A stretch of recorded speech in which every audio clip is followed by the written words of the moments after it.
Bueno, buenos días, Paco. Buenos días. ¿Qué tal? Muy bien. Estamos con Paco Rayo.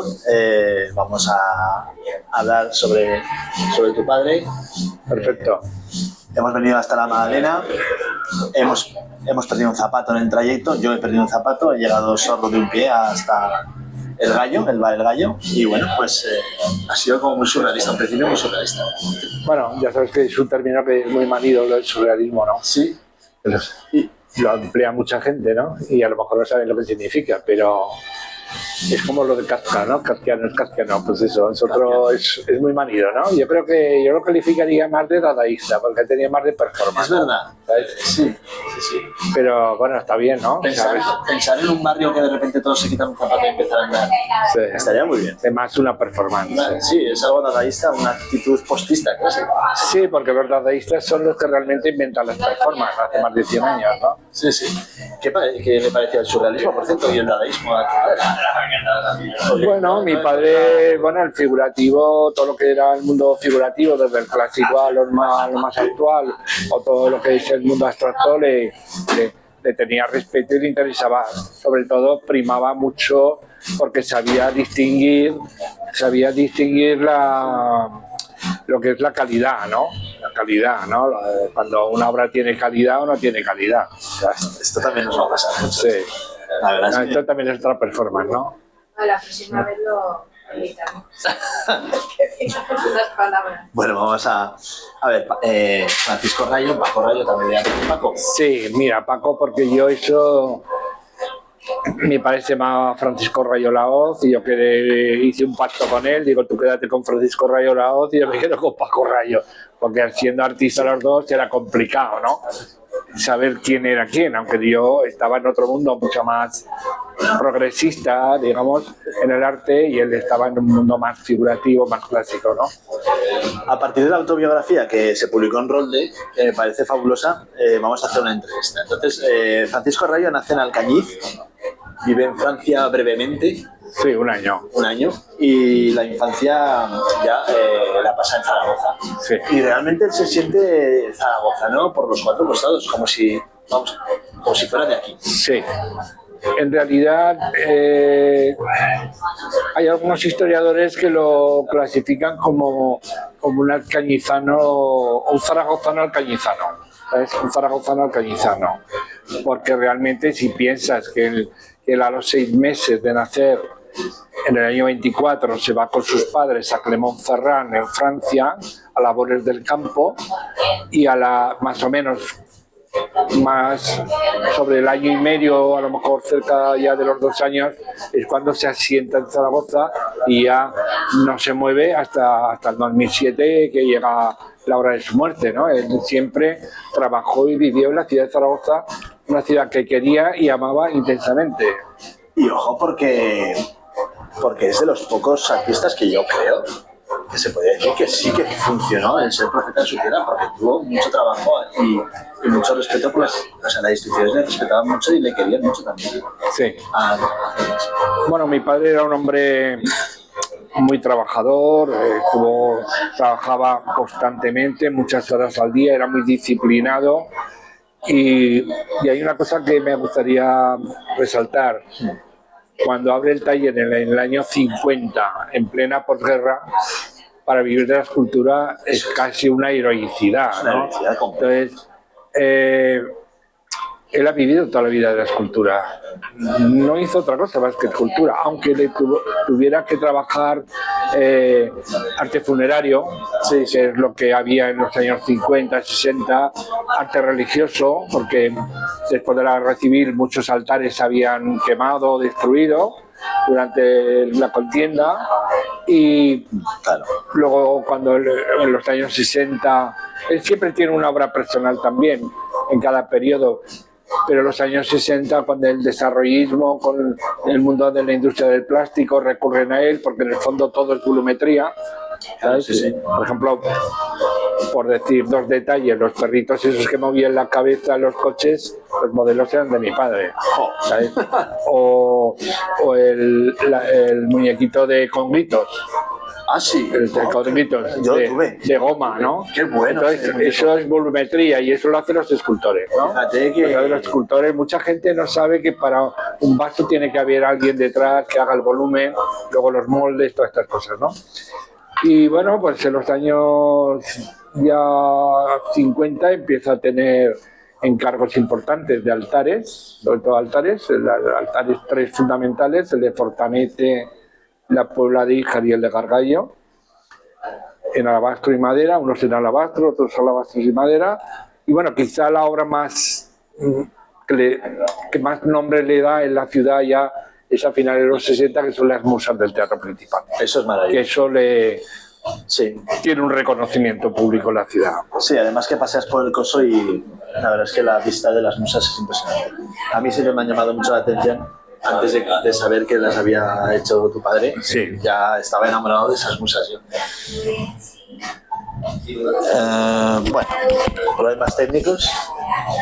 Bueno, pues es muy curiosa, me ha parecido muy curiosa que al final, como claro, nace en 1924, pues la visión de un niño de la guerra civil. Me parece muy curiosa que la cuenta como una paleta de colores, porque ve los soldados de diferentes uniformes, alemanes, italianos, italianos, y que dice que a partir de ahí los primeros volúmenes que trabaja son pequeños soldaditos y aviones que él cree que viene de allí, de la influencia de esto, ¿no?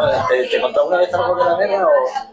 Date cuenta que mi padre en la guerra tiene 12 años y cuando ahí las sirenas para bombardear se metían en los refugios y con una navajita con tiza de clarión o con un palito iba haciendo sus cosas, tenía interés por esto, ¿no? Mi padre, es una pena que la guerra civil frustró. A partir de la guerra civil, con 14 años se puso a trabajar. Sí, porque mi familia necesitaba economía, ¿no? Sí, dejó de estudiar a pesar de todas las recomendaciones habidas y por haber, porque era brillante estudiando y él realmente quizá le hubiera gustado ser cirujano. Yo creo que hubiera sido cirujano y escultor, las dos cosas.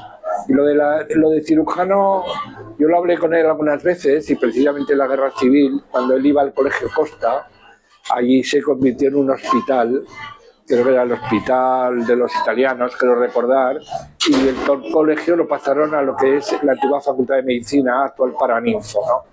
Y yo creo que ahí en el Paraninfo él tuvo un acercamiento con las láminas de anatomía y con las volumetrías de anatomía, que eso le despertó un interés por el dibujo y posiblemente posteriormente por el volumen. Es muy interesante. Además sí que lo recuerda como algo que se sentía un poco triste por no haber podido seguir los estudios, claro. Comprendiéndolo. Mi padre se educó a sí mismo, quiero decir, con 14 años ponte a trabajar un 12 de octubre en un taller de mármoles, que él comenta en esa autobiografía que es el peor día de su vida, ¿no? Día de fiesta del Pilar, entrar a trabajar, ¿no? En talleres Lorán. Sí, unos talleres de mármoles que estaban por lo que es de Aranda, actualmente por de Aranda. Y bueno, pues su afición a tallar, el dueño de los mármoles, viendo su afición y lo bien que lo empezaba a hacer, siendo un crío, le aconsejó a mis abuelos que lo llevaran a la Escuela de Artes. Y en la Escuela de Artes estuvo muchos años dibujando y modelando también. Era innato. Sí, realmente le gustaba dibujar del natural. Antes había modelos del natural, había tanto desnudos de hombre o de mujer, jóvenes, mayores o de niños, cosa que ha desaparecido prácticamente. Esto ha desaparecido, pero es muy interesante porque incluso se les pagaba. Sí, se les pagaban, sí, se les pagaban. Y aún recordaba una de las modelos, mi padre, que se suicidó, en fin, tenía una relación de haberla dibujado tantas veces y que realmente sintió que el suicidio de ella, ¿no? Me recuerda el trabajo de modelo desnudo, un poco el trabajo de los figurantes del cine, que también es algo que nadie presta atención, pero ahí están. Luego tuvo la suerte también de entrar, también bien aconsejado, de entrar en el taller de Félix Gurriel Marín, Sí, que era el escultor en ese momento, junto con José Bueno, los dos grandes escultores de esta ciudad, de principios de los primeros 50 años del siglo XX. Con él aprendió muchísimo, era un maestro muy exigente, pero realmente aprendió el oficio, porque la escultura es muy de oficio, hay que tener muchos conocimientos para poder desarrollar obras y que no se te caigan y cosas de estas. Te iba a preguntar que cómo le influyó Gurriel. Bueno, pues le influyó como todo discípulo le influye su maestro, ¿no? Y luego el discípulo pues supera al maestro, ¿no? Sí.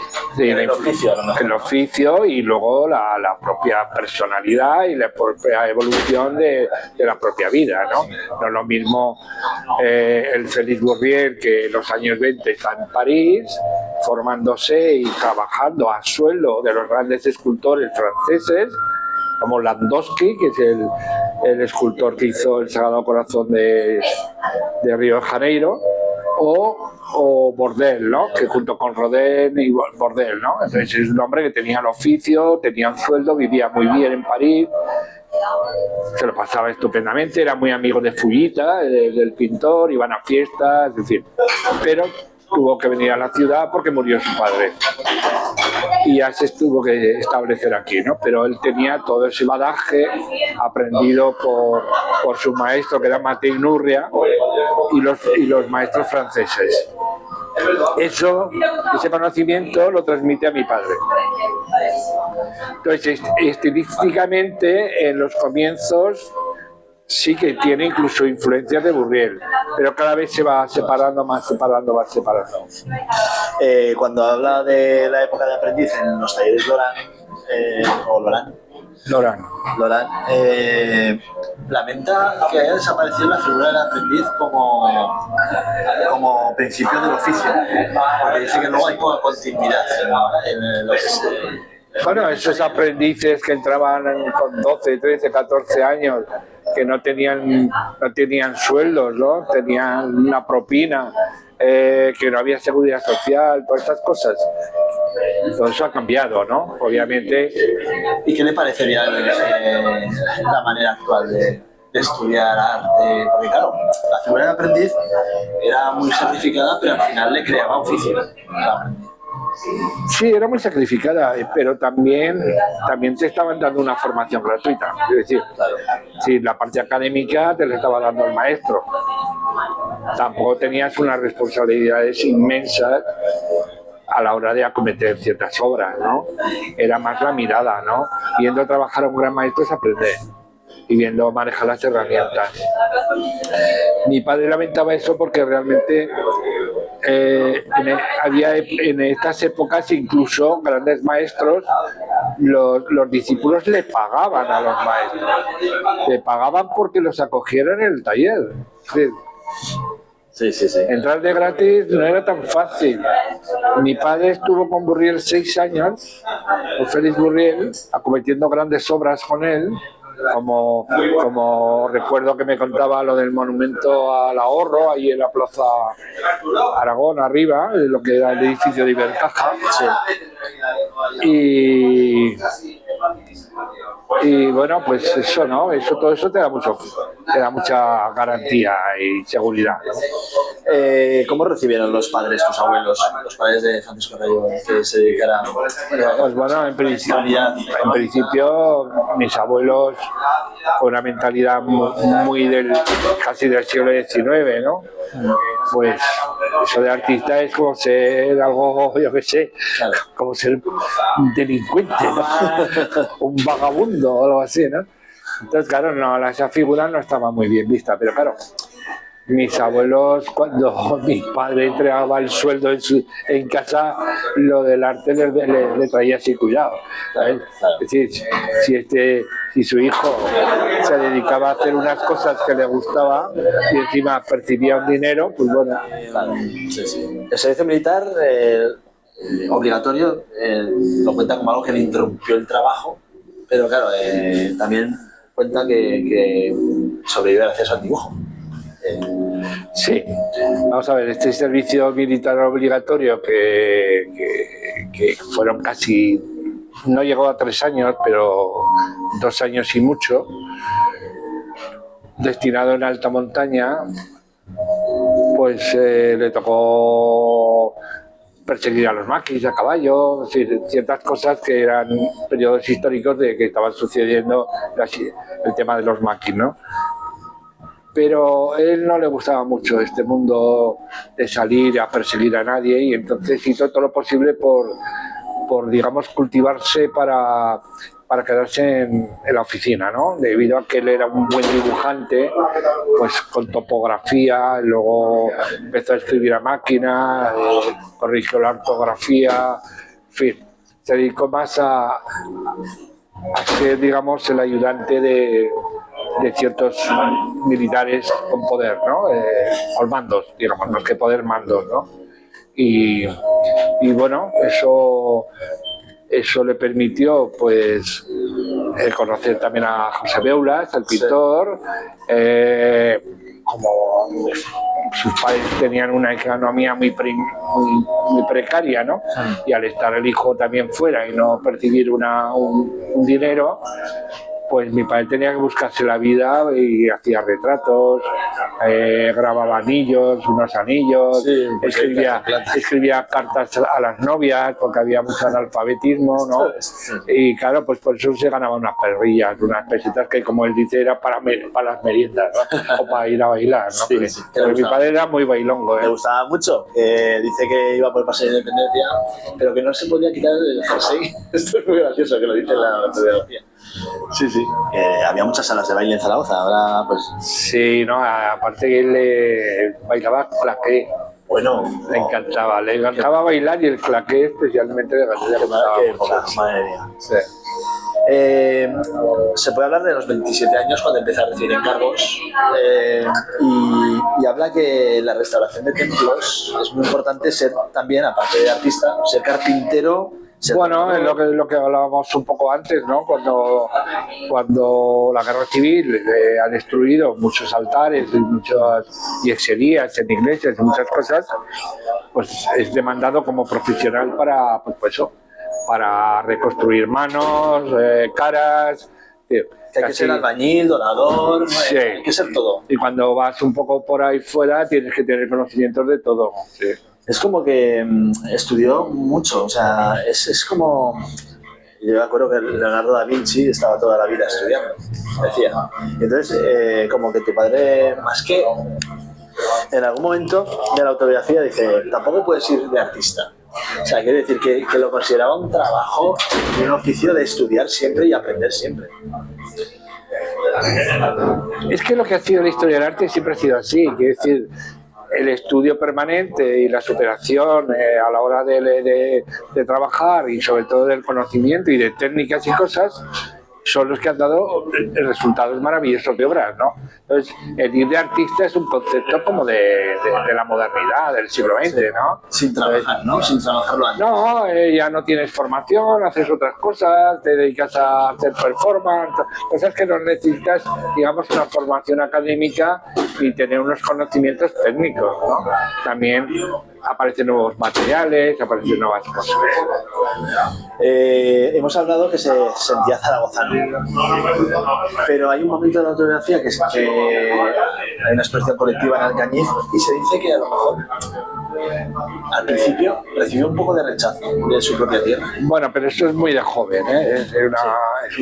Me parece que es una obra del año 48, preciosa además, que digamos que tenía un nivel de calidad que los artistas alcañizanos no llegaban, y eso despertó recelos y envidias, ¿no? Y luego uno de los ricos alcañizanos le quiso comprar la escultura, ¿no? Mi padre le pidió X por la pieza y le dijo, pero ¿cómo me pides tanto dinero si has invertido un saco de escayola, ¿no? Y mi padre le dijo, bueno, pues si ves un saco de escayola, te vas a la tienda, te compras un saco de escayola y te lo llevas a casa, ¿no? Sí, sí. En 1952 realiza Madrecita. Es el primer encargo del Ayuntamiento de Zaragoza. No, mi padre, hay una convocatoria del ayuntamiento de... Es verdad, sí. Sí, becado por el Ayuntamiento de Zaragoza. Digamos que hay un concurso... Bueno, volvemos. El Ayuntamiento de Zaragoza convoca una beca de escultura y se presenta a mi padre. El modelo es hacer una estatua de San Sebastián y lo gana el concurso. Además, tenido el jurado importantes artistas y historiadores del arte, ¿no? Y lo gana. Ese premio era 5.000 pesetas del año 40 o 50 y algo, no me acuerdo. 52. 52, Sí. del año 52. 52. Del año 52. Entonces, durante el periodo de 5.000 pesetas, que yo me gustaría saber traducir cuánto era 50.000 pesetas del año 52, pero debía ser un dinero, ¿eh? Es bastante dinero. Debía ser un dinero, era al año, ¿eh? Era todo el año, no era mensual, era todo el año. Si hubiera sido mensual, si hubiera ido a París, me imagino, ¿no? Claro, pero yo creo que aún así era bastante dinero. Sí. Sí. Y como pago, digamos, de la beca, la compensación de la beca, tiene que dar una obra al ayuntamiento. Y esa obra es la que está en la colección del ayuntamiento. ¿Se puede ver? Se verá en la exposición. Se verá en la exposición. Sí. Ahora, bueno, hay un viaje a Barcelona que queda fascinado por Gaudí. Y también allí nombra a Gargallo, que vio a Gargallo, vio la obra de Gargallo. ¿Qué opinaba de Pablo Gargallo? Bueno, él lo consideraba un gran maestro. Sobre todo porque Gargallo, que él conoce, es la obra pública que tiene en Barcelona, antes de irse a París. Es decir, lo que tenemos aquí del pastor que está protegiendo a la cabrita del águila, el pastor y el águila, o la vendimia, las mujeres de la vendimia, son esculturas que están fundidas en bronce, pero las originales son de piedra y están en la Plaza Cataluña. Esas obras las conoció mi padre. O los jinetes olímpicos, el clásico y el moderno. Bueno, está la fundación de Artistas Plásticos Goya, que todavía existe. Sí. La asociación que fue presidente durante 10 años. Sí, bueno, hubo muchísimas reuniones para crear una asociación después de la muerte de Franco, ¿no? Empieza todo el mundo, la legalización del mundo de las asociaciones, y los artistas plásticos se ponen en marcha, los de Zaragoza sobre todo, que fue casi la pionera en España en el mundo asociativo de la época de democracia, digamos, ¿no? Porque la más antigua de España es una que es del 19 de artistas figurativos. Y la segunda más antigua es la Asociación de Artistas Plásticos Goya Aragón, que está cerca de cumplir 50 años. Además, que habla de una reunión en Madrid de asociaciones y que de ahí al final sale legal. Sí. Porque fue como reivindicar un poco la seguridad social para los artistas, ¿no? No, lo de la seguridad social ya existía, porque ya en la época de Franco ya había seguridad social y había un sindicato de iniciativas, sindicato y había un apartado donde estaban, no me acuerdo cómo se llamaba muy bien, pero era un apartado donde estaba la gente del circo, los del mundo de la farándula, el teatro, los artistas, creo que también estaban los toreros y las putas, ¿sabes? En el sindicato vertical, ¿sabes? Ahí entraban todos, ¿no? Como gente de poco orden, ¿no? Que dirían los franquistas, ¿no? Sí, y allí sí había una seguridad social, ¿no? Ya en los tiempos de la República existía la seguridad social llamada la perra gorda, ¿sabes? Siempre la seguridad social siempre ha existido y los artistas estaban dados de alta, contribuían a la seguridad social. Sí, y él se considera fundador, evidentemente, de Vegar ¿Y crees que es lo que es ahora la idea que tenían cuando lo fundaron? ¿Cómo? Cuando es Vegap ahora la idea que tenían cuando lo fundaron. Bueno, la idea de Vegap no se funda para tener seguridad social, para No. nada. Se funda para la defensa de los derechos de autor. Lo que son derechos morales, derechos de reproducción, derechos de imagen, que la tiene el artista y sus herederos, ¿no? Y como en el mundo de la literatura, igual, o el cine, Sí. o la música, ¿no? Esto se funda básicamente para eso que hasta entonces no había, y sobre todo para defender contra la destrucción de obras, que era muy fácil destruir obras con una impunidad total, y eso se logró tener. Ahí Pablo Serrano fue un gran pionero, ahí generó las primeras jurisprudencias en esto, las primeras sentencias a favor del artista e indemnizar por la destrucción de obras. Se asentaron unas bases, ¿no? Y como la asociación aragonesa, la de Zaragoza, la de Goya Aragón, era pionera, pues el resto de asociaciones de España que se estaban formando tenían como ejemplo la de Zaragoza. ¿Sabes? Incluso propusieron que la confederación de todas las asociaciones tuviera la sede en Zaragoza.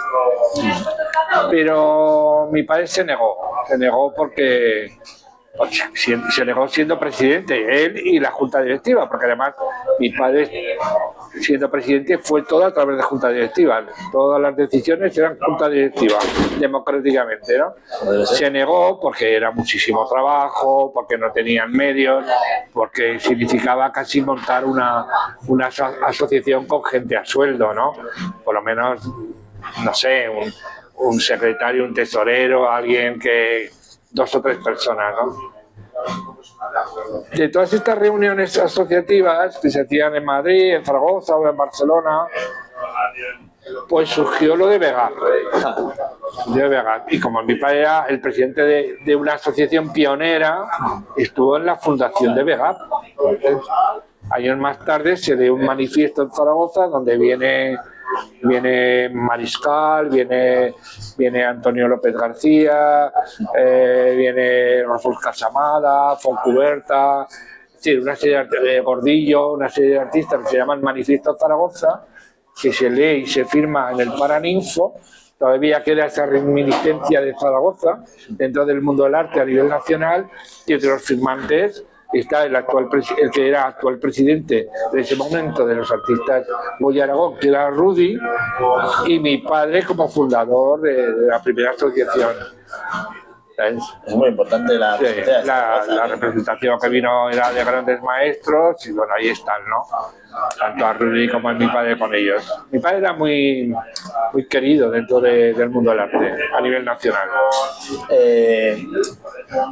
Tenemos la suerte de que vivimos en Zaragoza y hay mucha obra de tu padre para poder disfrutar en la calle, pero hay algunas que han desaparecido, como la de la cafetería Las Vegas, África, o el oro del Rin, Caballos Galopando. ¿De estas se sabe el paradero? Vamos a ver, la de Las Vegas no ha desaparecido. No ha desaparecido. Digamos que la tenemos nosotros, la familia. África. Sí, la tenemos, la familia la tiene porque cuando se desmanteló cruelmente Las Vegas, sí, la verdad, sí, el que le tocó de destruir esas Vegas conocía bastante a mi padre. Y entonces le llamó y le dijo: tienes 2 días para llevártelo, si no va a una escombrera. Qué barbaridad, una obra de arte. Qué barbaridad. Y no lo llevamos, lo tenemos guardado. El del oro del Rin no sé dónde está. Alguien me dijo que estaba en un chalet. Caballos Galopando. Sí, era grande, casi 6 metros. Sí, tengo fotografías. Creo que está en un chalet. Y hay otra más importante, la de Industrias Nacoral. Nacoral, que esa sí que no sé dónde está. Eso era un alto relieve. Sí, todos eran altos relieves, todos. Pues la de Nacoral puede estar o está en Venezuela o está en Miami, en Estados Unidos. Bueno. Creo. Bueno, no vamos a hablar de todas las obras porque son muchas, pero algunas sí que me llaman la atención la historia, porque o la popularidad que han alcanzado, como La Fuente del Niño con el pez que todos tenemos una foto con ella en la Plaza del Pilar. Pues son encargos que se han convertido casi en iconos de la ciudad, sobre todo muchos son iconos de los niños, ¿no? Sí. Como las fuentes con las carpas, pues realmente son unas carpas, los peces son unas carpas que son unas carpas del Ebro. A mí me llamaba la atención mucho los ojos de las carpas cuando era pequeño. Sí. Y luego, pues el otro que es emblemático también es el caballito, ¿no? El que conmemora al fotógrafo minutero Ángel Cordero, que había algo de cartón. Bueno, este hombre se pegó toda la vida con un caballito de cartón que no te podías sentar, te hacías como que te sentabas, te hacía la foto, y se llamaban minuteros porque en un minuto la revelaban. Tenían la cámara oscura, que tenían los líquidos y tal, y te daban una foto, ¿no? Y ponían el recuerdo de Zaragoza, ¿no? Qué bueno. Entonces, claro, eso fue una decisión municipal que yo creo que fue muy buena idea el conmemorar ese hecho, y que todavía la gente de la ciudad y los que vienen de fuera y generaciones y generaciones se estén haciendo fotos, ¿no? Porque ya no son niños solamente los que se montan, ¿no? He llegado a ver yo mayores hasta 4 y 5. Hay un Instagram que es Caballito de la Lonja, sí. Y ahí fomentan que todo el mundo se haga una foto. Mi padre ya pensó que tendría un gran éxito, está fundido en bronce, que debería ser restaurado porque tiene unos poros, y tiene un interior, una estructura, lo que sería un esqueleto interior muy potente para poder resistir. Él ya pensó que eso... La fundición en bronce es complicada, ¿verdad? Bueno, sí, complicada. Sí. Es que hay una foto en el enrolde del proceso creativo del caballito, y hay como unos aguantes que le está cuando lo está haciendo, debe ser el esqueleto que comentas. Sí. Es un esqueleto para aguantar toda la estructura. Pero ese esqueleto no es de... Bueno, no sé a qué esqueleto te refieres, pero los de bronce, los leones, por ejemplo, o el caballito, tienen una estructura interior como un esqueleto para resistir tantos kilos, sobre todo los leones, ¿no? Claro. Bueno, empieza a recibir también encargos fuera de Aragón. Esto es muy importante porque hay un Joaquín Costa en La Coruña, y luego realiza para Nueva York también algunas obras. Digamos que son encargos que recibe aquí, que tienen un destino que es como La Coruña, y un gran busto de Joaquín Costa. Está en el parque de Santa Margarita. Santa Margarita, creo que... No recuerdo si es Santa Margarita o Santa Cristina, no sé. ¿Santa Margarita? Sí. Santa Margarita. Sí. Lo que tiene en Nueva York es un encargo de... Mi padre fue al Colegio de los Escolapios, siempre mantuvo mucha relación con el mundo de los Escolapios. Ya su maestro tenía relación con los Escolapios, Félix Burriel, que hay que recordar que de todas las esculturas de piedra de la fachada del Pilar son todas de Antonio Torres Clavero, menos una, que es la de Santi Vicente Paul, que es de Burriel. Entonces, al ser escolapio, el vínculo escolapio, ya su padre fue a los escolapios, sus nietos van a los escolapios, ¿no? Pues un escolapio que tiene una iglesia en Harlem, en Nueva York, le encarga una estatua de San José de Calasanz, que es el patrono escolapio, ¿no? Sí, Escuela Espías. Entonces tiene 2 niños, que uno es, digamos, de como afroamericano, y el otro es una niña que es como indiana, ¿sabes? Un poco recogiendo indicando dónde está. Exacto. Claro. Que además también tuvo mucha importancia. San José de Calasanz y bastante en Estados Unidos. Bueno, San José de Calasanz tiene todo el mundo. Sí. Ahora, hay que acordarse del el maravilloso cuadro de Francisco de Goya, dando la comunión aquí. Ese es impactante. Yo fui al colegio que hay en la calle Sevilla, Gastón de Botón, que es escolapios también, y estaba en la entrada. Y es muy impactante porque además está moribundo. Muy calavérico. Ah, claro. En el Paraninfo, cuando trasladan el colegio Joaquín Costa. Pues fíjate qué casualidad que termina ahí los leones. Sí.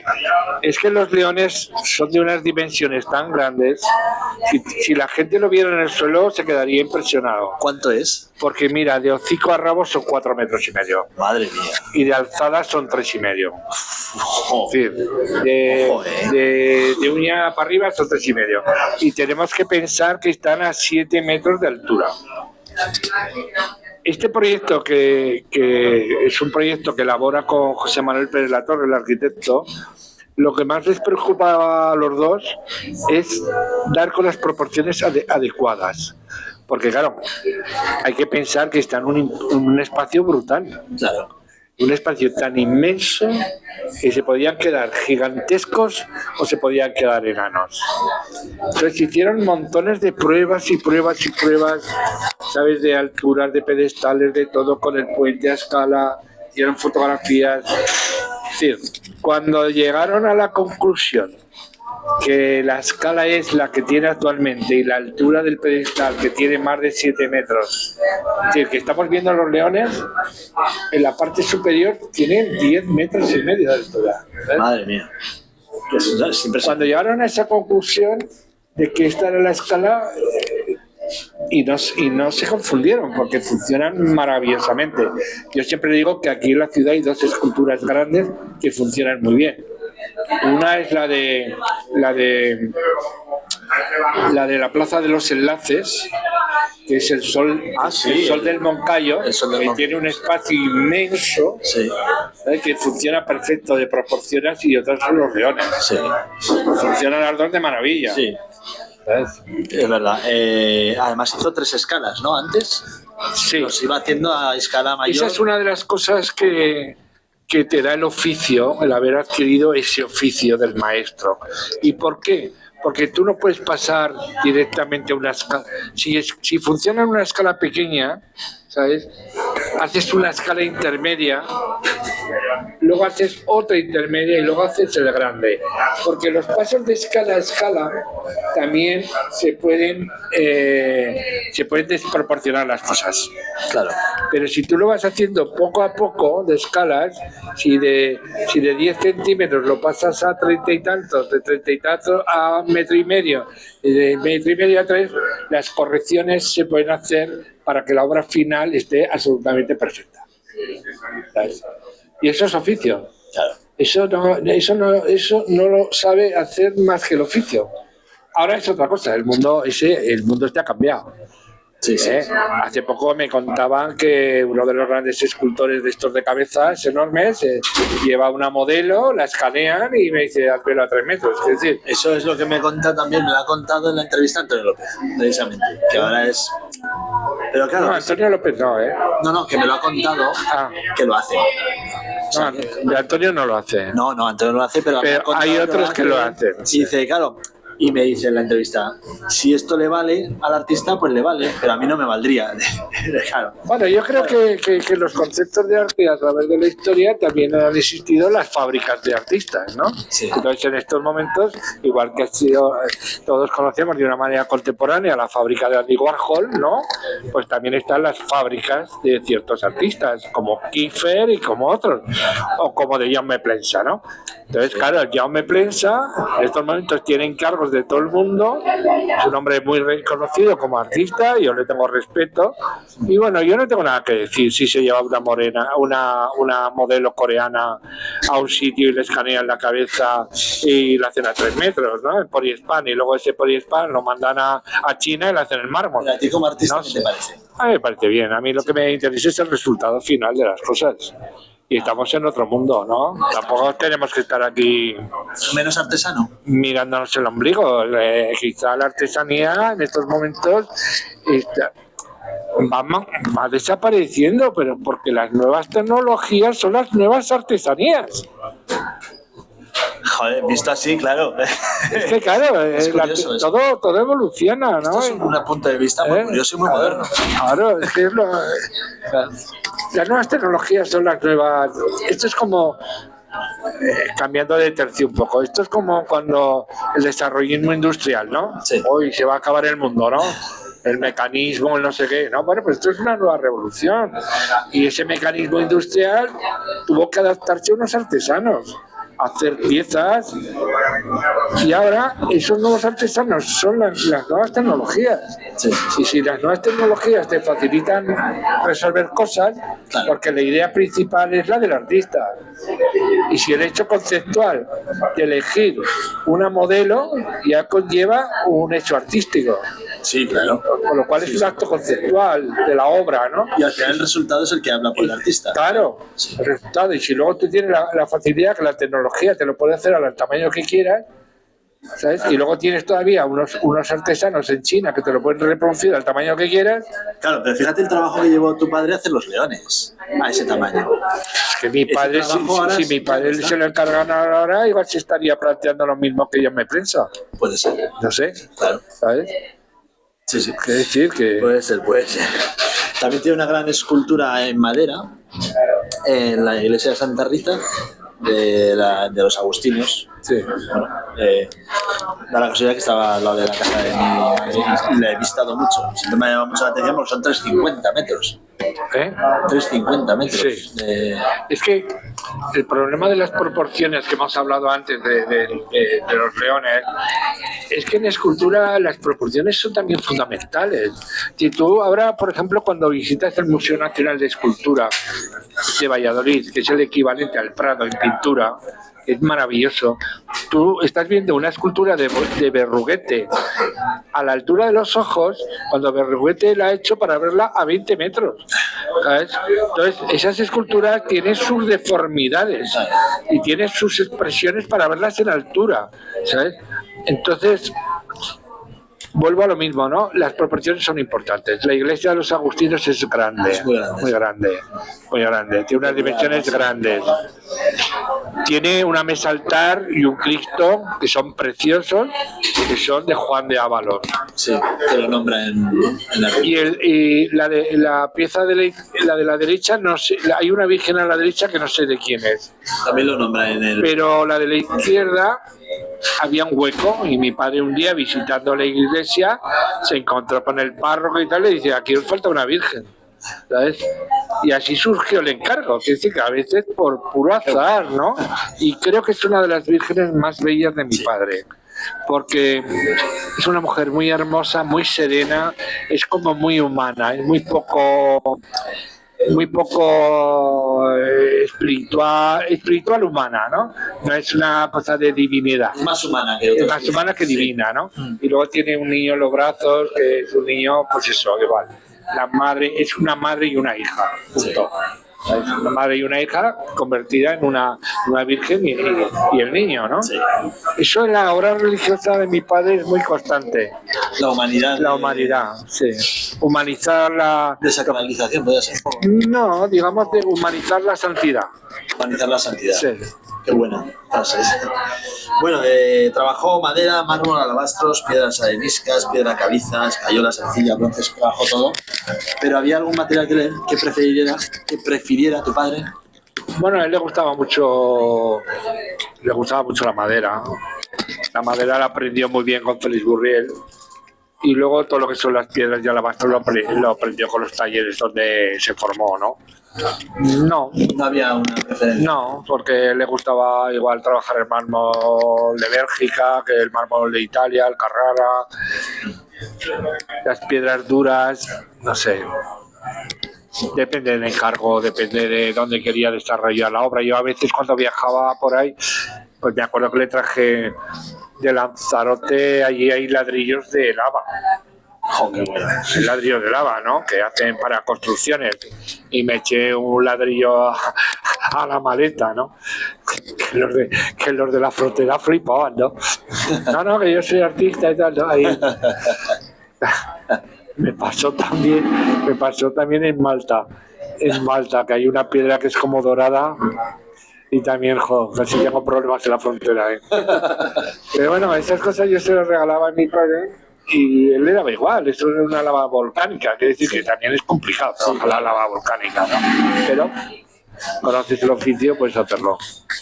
estuviste 20 años trabajando en el taller con Sí. tu padre y él agradece que fuiste como el eslabón que le unía a la nueva generación de artistas, porque además estaba el grupo Forma. Sí. Y bueno, ¿cómo recuerdas esos 20 años con tu padre? Porque te agradece en la biografía tu visión sobre sus trabajos.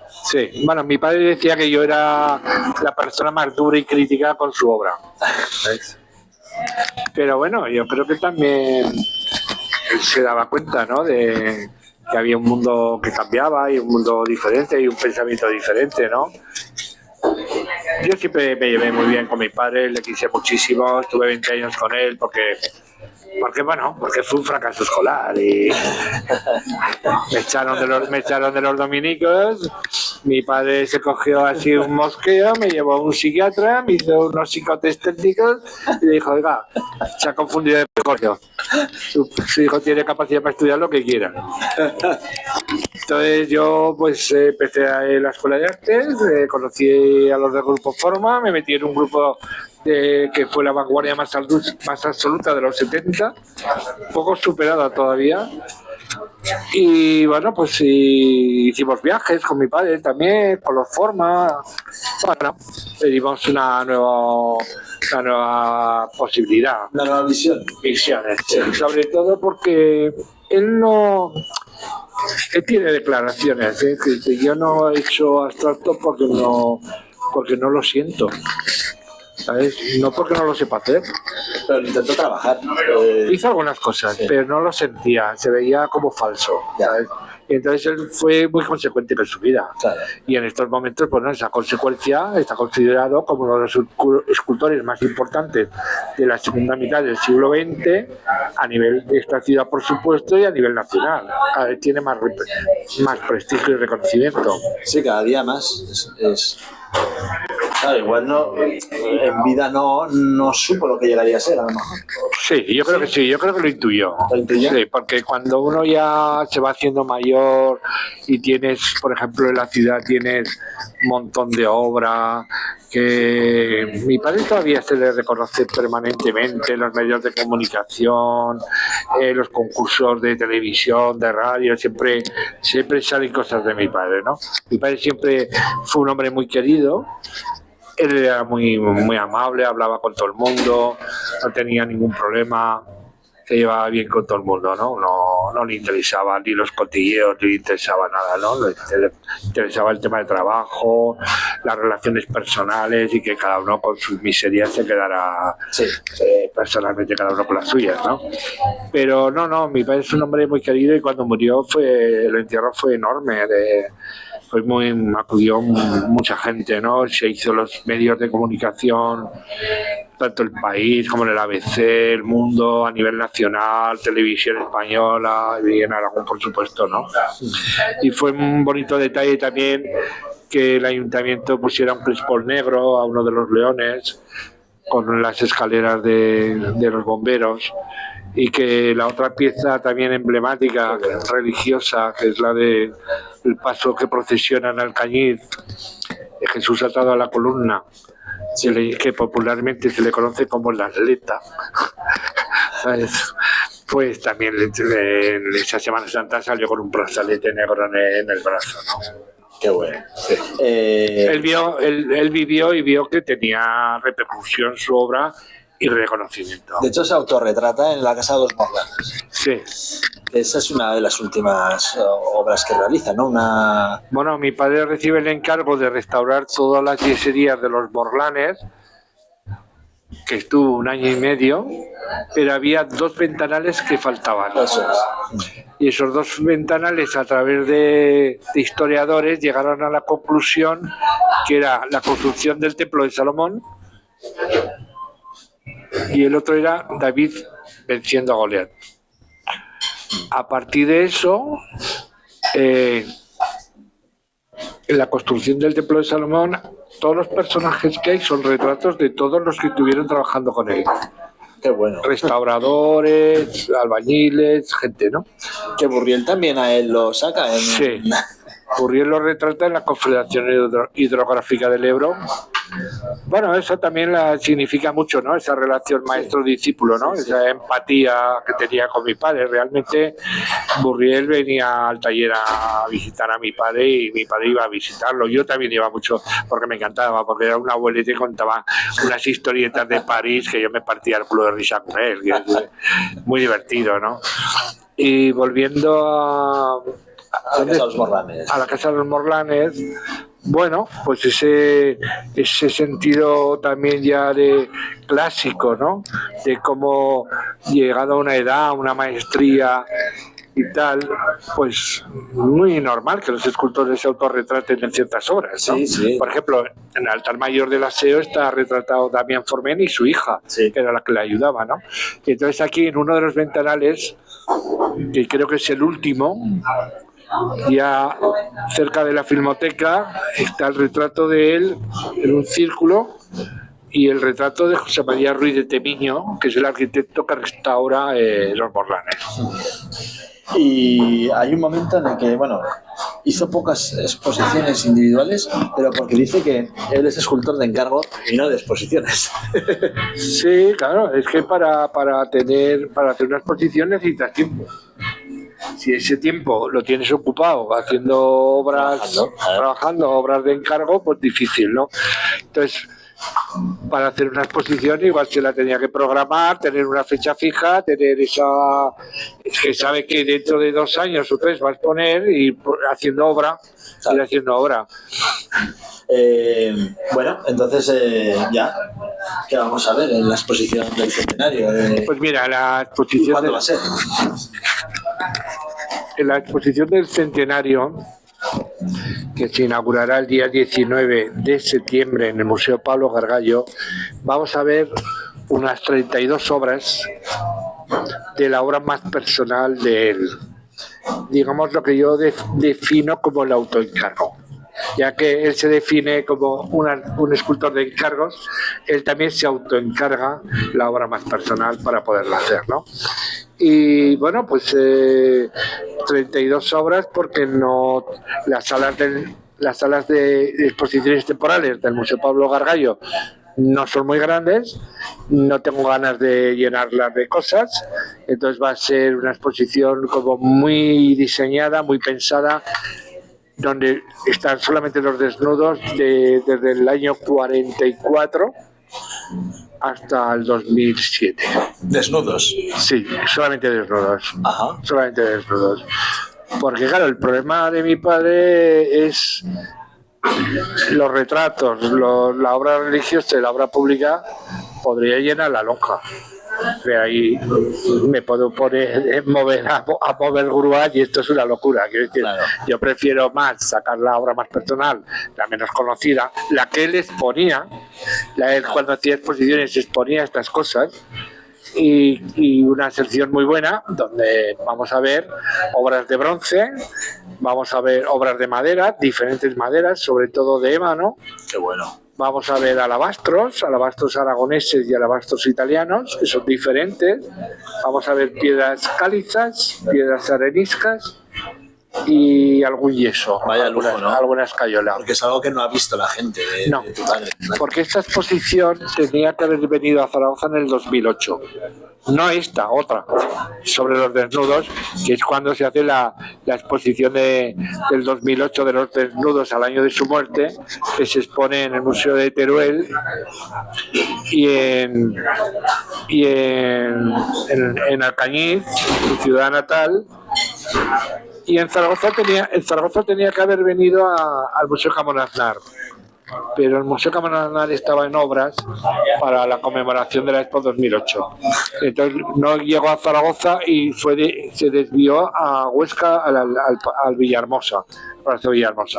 Con lo cual, desde la exposición antológica del año 2000 que hace mi padre en el Palacio Sástago, hasta el 2024 en la ciudad de Zaragoza no se ha visto nada. Hay 24 años que hay toda una generación que no conoce su obra. Toda una generación. Bueno, yo cuando me he enterado de que los leones eran del año 90, he alucinado, porque claro, yo soy del 81, pero para mí Es como si llevaran toda la vida.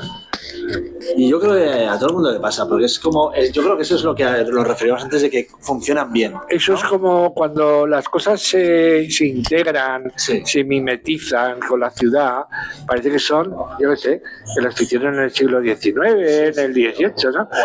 O antes, no sé. Y ha pasado pues eso, desde el año 90. Pues, Con el puente, venían con el puente ya. venía con el puente, ¿no? Pues han pasado 34 años, claro, toda una generación nueva que ha nacido y siempre los ha visto ahí, Sí, sí. pero no sabe cuándo se colocaron. Esto pasa en casi todas las cosas. Es decir, que ahora estamos celebrando el 225 aniversario, se va a celebrar del teatro principal, pero fíjate, las musas se colocaron en los años 70. Y la placa, que también coloca una placa de mármol negro. Sí, en el interior. Sí. Pero eso es cuando cuando se remodela el teatro por Pérez La Torre, no me acuerdo el año ahora. Y hay una placa, 85, 86. puede ser 88, por ahí, sí. No lo recuerdo.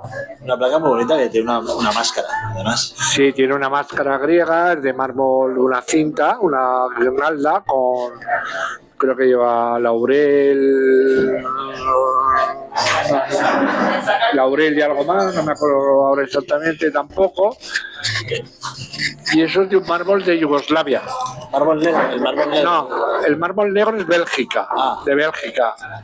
El mejor mármol negro del mundo está en Bélgica.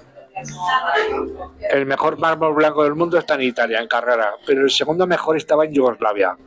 ¿Cuánto se llamaba Yugoslavia? Ahora no sé si es...